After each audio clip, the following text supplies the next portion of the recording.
Bam! Welcome back to another video. It's been a little while. I know at the end of the last video I had said that this one would be coming end of last year and that the manual swap was happening end of last year, but long story short, FedEx kind of stuffed me around for almost 2 months, but here we are and all the parts are behind me. So a couple of things to note.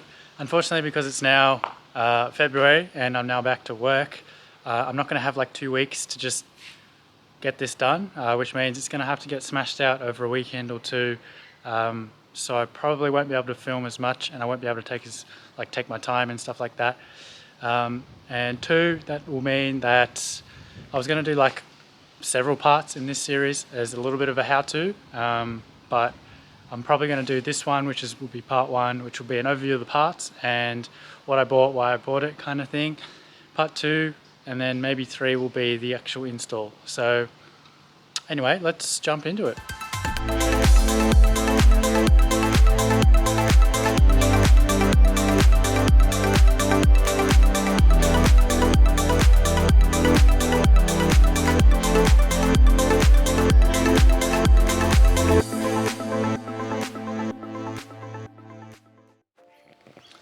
Okay, so I've unwrapped all the parts behind me and let's just get to the main event. So the biggest component of this kit is the gearbox itself, and that is a Tremec T56 Magnum F.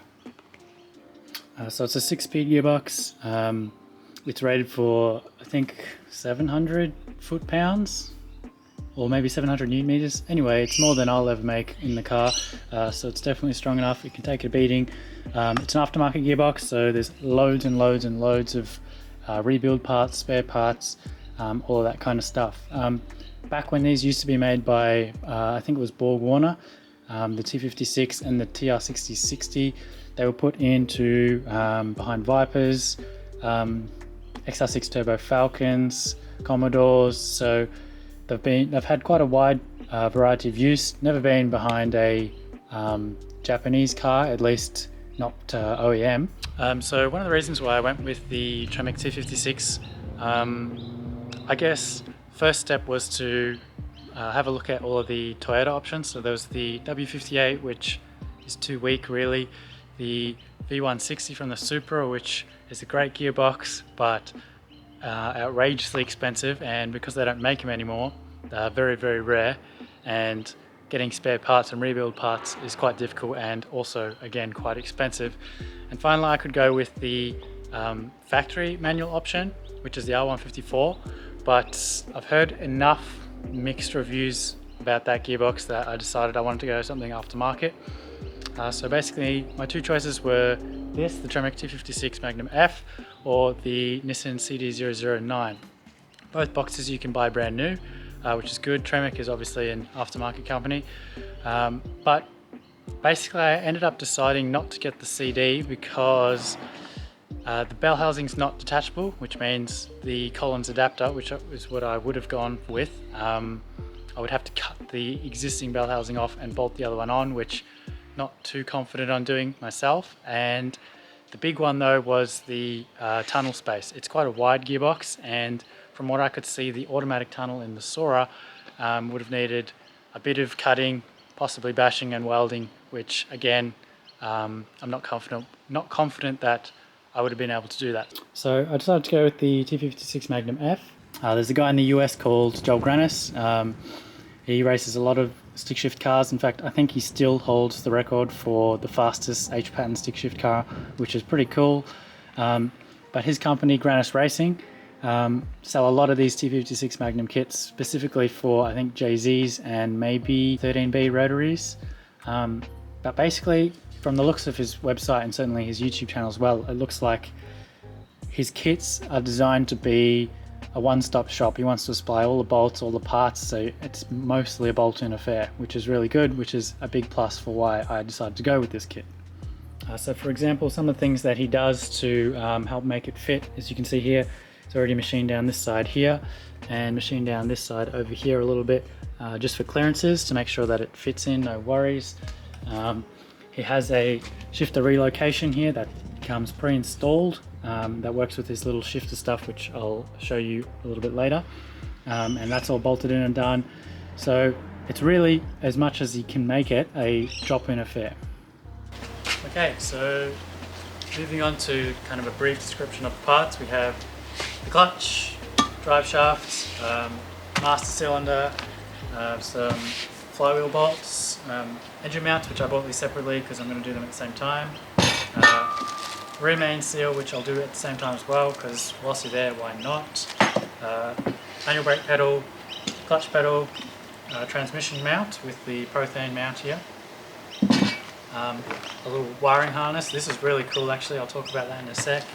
A little piece to cover up where you have to do a tiny bit of cutting to make sure it's all sealed from the cabin. Shift boot, which I bought separately, and the bell housing. Okay, let's start with the interior stuff, and I'll talk about those first. So, pedals.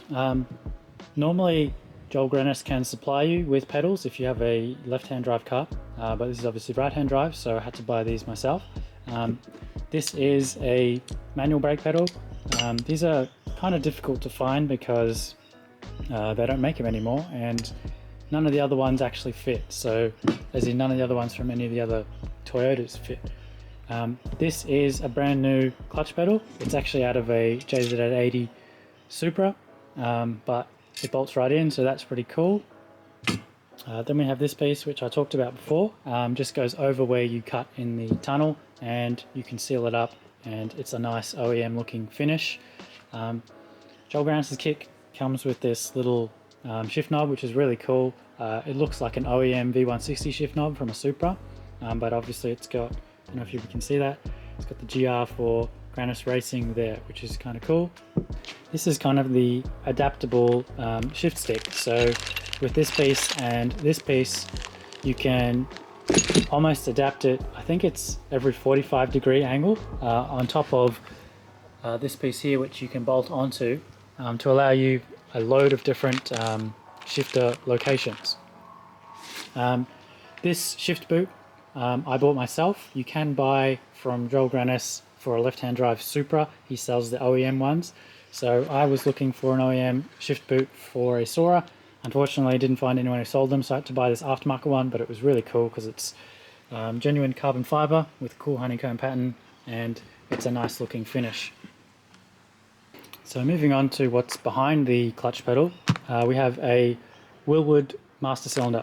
So this has a little billet adapter here, which adapts the bolt holes for the master cylinder to where they go into the flywheel. That's pretty cool. Includes a little fork there which connects to the clutch pedal. Okay, so if we move on to kind of the engine side and work backwards, we can start with the clutch and flywheel. So let me just lift this out of the way. So we have a billet steel flywheel here. I'm not going to open it just yet because it's a bit oily under there. And the clutch is a Tilton ST246. So this is a really cool clutch. So Tilton initially made these for a LS engine, but Joel Grannas reached out to them and asked to see if he could make them for, or adapt them to make them for a JZ application. And one of the reasons why he did that is because this is a twin disc, but it's full organic face, which I'll show you now. So you can see it's a full face organic, it's twin disc, and both discs are sprung. So what this basically ends up being is you have really nice easy engagement, almost like a stock car, which is what everyone says it feels like, yet because of the twin disc it can hold up to, I think it's 800 foot-pounds, roughly 1,000 newton meters, similar to the gearbox. So very strong clutch and nice easy engagement for the street driven ability. So the clutch comes with this little plastic alignment tool, but apparently it's not very good and it kind of bends and doesn't keep things straight. So Joel Grannas' kit comes with this billet alignment tool. So this is steel and keeps everything nice and sturdy in place as you put it all together. He also includes some ARP flywheel bolts, which are pretty cool. So moving on to the bell housing, there's a number of bolts here. It's aluminium, it's cast, and it's then, I believe, CNC machined. It's tolerance to 5,000th of an inch, which is the exact tolerance needed for these T56s as specified by Tremec. One of the advantages of the cast bell over the steel bell, because he does sell a steel one, is noise. So because it's thicker material, it absorbs a lot more noise from the trans than the steel bell which he sells, and for a street driven car that's exactly what you want. So the only real downside is it's not certified for drag racing in the US, so I'm never going to be doing that, so the aluminium bell is definitely the way to go for a street car. Finally, on the other end of the gearbox we have the aluminium drive shaft. Aluminium makes it quite light, but it is quite strong. I think it's made by the drive shaft shop, and I don't believe they rate it for a certain amount of torque, but I've seen similar drive shafts on Supras running well over 1,000 horsepower, so this should be able to hold quite a lot of power. And underneath the gearbox we have this transmission mount and this Prothane, I guess you could call it kind of like a bushing, to help reduce the vibrations felt in the chassis. On the other end of the clutch setup, so after the muster, we have a clutch line which runs down to a Tilson hydraulic throwout bearing, and not much to say, it's pretty cool. And finally, the last part that I want to talk about is this wiring harness which comes with the kit. So it comes with plugs to plug directly into all of the plugs on the T56, and then it comes with open-end wires on the other end that you splice into your factory harness. So what this means, is it's got this little computer chip in here with Bluetooth and a bit of smarts in it, and basically with a app you can calibrate your own speedo and also your reverse lockout features of the gearbox directly from your phone. So not only is that handy for lining up the speedo to run correctly with this new gearbox, it also means if I ever wanted to put on bigger rolling diameter wheels, or smaller if I really wanted to, it means I can then calibrate the speedo to match. Also, a couple of parts which aren't exactly related to the gearbox swap is rear main seal and engine mounts. So rear main seal is basically just because you're there, you have access, it's easy, and it's like 20 bucks for a new one, so you'd be stupid not to do it. And the engine mounts, basically because I'm pretty sure the ones that are in there have never been changed in 30 years. Now these are actually from a Supra, but I believe from a Facebook post, I believe that these will fit. And again, should be easier to do with the gearbox disconnected. I should be able to move the engine enough to remove the stock ones and bolt these in. So that's pretty much a rundown of the parts. I know when I go to install them all, if I can, I'll try and explain a little bit more about them as I'm installing them. But that's kind of a brief overview of the manual swap kit, which hopefully I can get done over the next few weekends, and then I can start driving. One thing that's a little daunting is I've never actually driven a manual before. So a lot of people think that's stupid to do a manual swap if I don't know how to drive a manual, but hey, you got to learn somewhere, and this is going to be a fun project and certainly fun to learn once I know how to drive. So hopefully you can expect the next video not too far away. I know I make a lot of promises and then it ends up being months later before the next one drops, but I really want to get this done as soon as possible, so next video should be coming soon. Anyway, thanks for watching, and I hope you enjoyed, and I'll catch you on the next video.